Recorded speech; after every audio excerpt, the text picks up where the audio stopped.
What's up, what's up? I am Nick Vandewall, aka Afrojack, and this is my piece here on Sounds. Party people, your dreams have now been fulfilled. Fuck that fake shit. It's time to get real.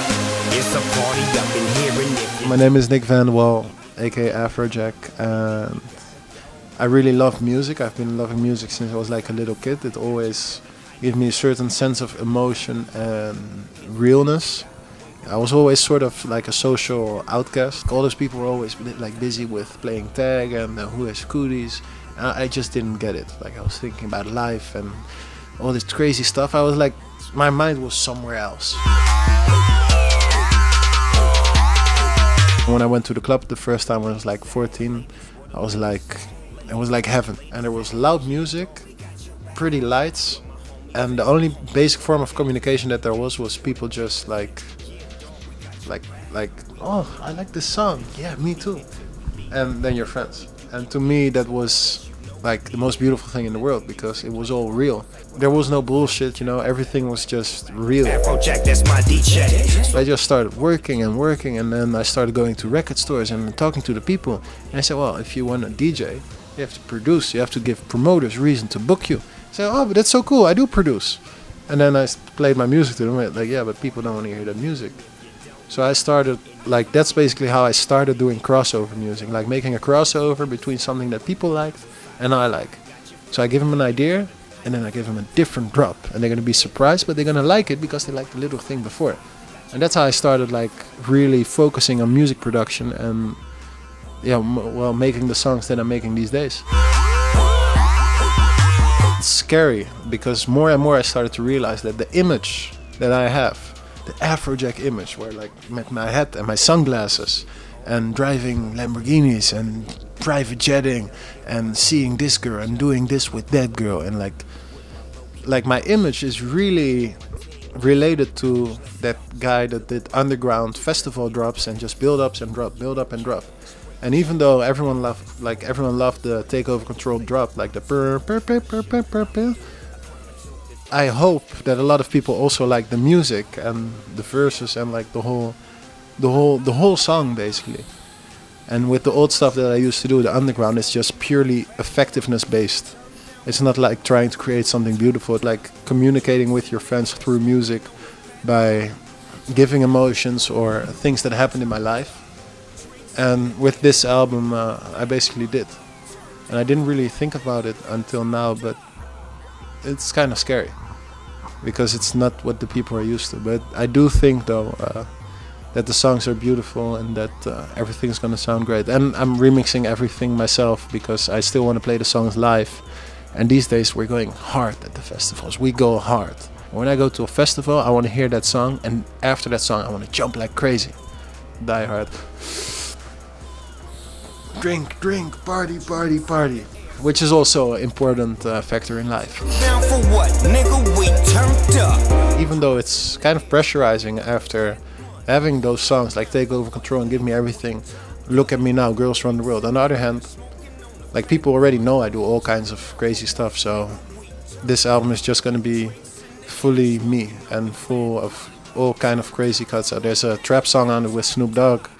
There's a completely instrumental song on it with me. There's a song with no beats, which is like eventually, when you listen through the whole album, at one point you're going to be listening to 4 minutes of classical composition, and you're not going to realize it. I basically try to get in the connection with my fans and like make them experience something new. I do not think that it's fair to my fans to just put out shit. Like I had the option. Here's $1 million.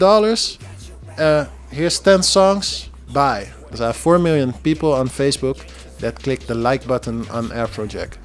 How stupid would it be if I go out on the street now naked and put some coke up my nose and put out a shit album? Then 4 million people will look like idiots.